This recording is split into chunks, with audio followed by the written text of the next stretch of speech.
ಬಸವ ಕಲ್ಯಾಣ ನಗರದ ಎಲ್ಲ ಬೀದಿ ಬದಿ ವ್ಯಾಪಾರಸ್ಥರು ಮತ್ತು ಫುಟ್ಪಾತ್ ಮೇಲೆ ವ್ಯಾಪಾರ ಮಾಡುವಂಥ ವ್ಯಾಪಾರಸ್ಥರು ಮತ್ತು ಅಂಗಡಿ ಮುಗ್ಗಟ್ಟುಗಳ ಮುಂಭಾಗದಲ್ಲಿ ಫುಟ್ಪಾತ್ ಅತಿಕ್ರಮಣ ಮಾಡಿಕೊಂಡು ಮುಂದೆ ಶೆಡ್ ನಿರ್ಮಾಣ ಮಾಡಿಕೊಂಡಿರುವಂಥ ವ್ಯಾಪಾರಸ್ಥರಿಗೆ ಮತ್ತು 24x7 ಮಾದರಿಯಲ್ಲಿ ಬೀದಿ ವ್ಯಾಪಾರಸ್ಥರು ಫುಟ್ಪಾತ್ ಮೇಲೆ ರಸ್ತೆಯನ್ನು ಅತಿಕ್ರಮಿಸಿಕೊಂಡು ಏನು ಶೆಡ್ಗಳನ್ನು ನಿರ್ಮಾಣ ಮಾಡಿಕೊಂಡು ಶಾಶ್ವತವಾಗಿ ಅಲ್ಲೇ ಇಟ್ಕೊಂಡಿರುವಂಥ ಶೆಡ್ಗಳೇನದವೆ ಆ ಥರದ ಫುಟ್ಪಾತ್ ಮೇಲೆ ನಿರ್ಮಾಣ ಮಾಡಿಕೊಂಡಿರುವಂಥ ಎಲ್ಲ ಶೆಡ್ಗಳು ಫುಟ್ಪಾತ್ ಅತಿಕ್ರಮಿಸಿಕೊಂಡಿರುವುದನ್ನು ನಾವು ನಗರಸಭೆಯಿಂದ ತೆರವುಗೊಳಿಸುವ ಒಂದು ಕಾರ್ಯವನ್ನು ಕೈಗೊಳ್ತಾ ಇದ್ದೀವಿ.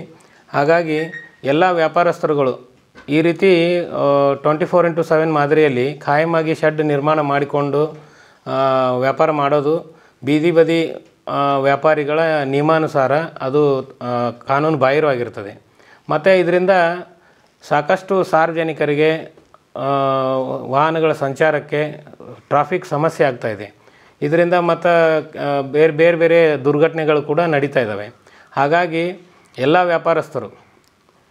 ವ್ಯಾಪಾರಸ್ಥರು ಕೂಡಲೇ ತಾವು ಶಾಶ್ವತವಾಗಿ ನಿರ್ಮಾಣ ಮಾಡಿಕೊಂಡಿರುವಂಥ ಶೆಡ್ಗಳನ್ನು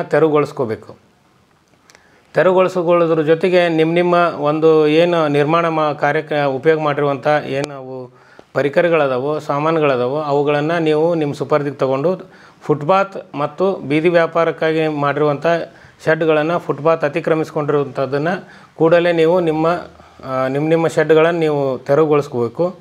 ಒಂದು ವೇಳೆ ತೆರವುಗೊಳಿಸ್ತಾ ಇದ್ದರೆ ನಗರಸಭೆಯಿಂದ ಕಾರ್ಯಾಚರಣೆ ನಡೆಸಿ ನಾವು ತೆರವು ಮಾಡುವಂಥ ಕಾರ್ಯವನ್ನು ಕೈಗೊಳ್ತೇವೆ. ಇದಕ್ಕೆ ಯಾರೇ ವ್ಯಕ್ತಿ ಆಗಲಿ ಅಡ್ಡಿಪಡಿಸಿದರೆ ವಿರೋಧ ಮಾಡಿದರೆ ಅಂಥವ್ರ ಮೇಲೆ ನಾವು ಕಾನೂನು ರೀತಿ ಕ್ರಮಗಳನ್ನು ಸಹ ತಗೋಬೇಕಾಗ್ತದೆ. ದಯಮಾಡಿ ಎಲ್ಲ ವ್ಯಾಪಾರಸ್ಥರಾಗಲಿ ಬೀದಿ ಬದಿ ವ್ಯಾಪಾರಸ್ಥರಾಗಲಿ ರಸ್ತೆಯನ್ನು ಫುಟ್ಪಾತನ್ನು ಮಾಡಿಕೊಂಡು ಏನಾದರೂ ವ್ಯಾಪಾರ ವಹಿವಾಟು ಮಾಡ್ತಾಯಿದ್ರೆ ಮತ್ತು ಖಾಯಮಾಗಿ ಶೆಡ್ಗಳನ್ನು ನಿರ್ಮಾಣ ಮಾಡಿಕೊಂಡಿದ್ದು ಈಗಾಗಲೇ ನಾವು ಪರಿಶೀಲನೆ ಮಾಡಿದ್ದೀವಿ.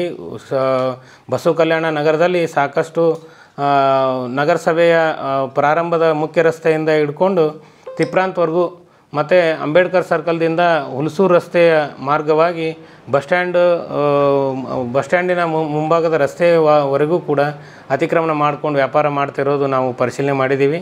ಕೂಡಲೇ ಅಂಥ ವ್ಯಾಪಾರಸ್ಥರು ಅವುಗಳನ್ನೆಲ್ಲ ಶೆಡ್ಗಳನ್ನು ತೆರವುಗೊಳಿಸ್ಕೋಬೇಕು. ತೆರವುಗೊಳಿಸ್ತಾ ಇದ್ದರೆ ನಗರಸಭೆಯಿಂದ ಕಾರ್ಯಾಚರಣೆ ನಡೆಸಿ ನಾವು ತೆರವು ಮಾಡ್ತೇವೆ.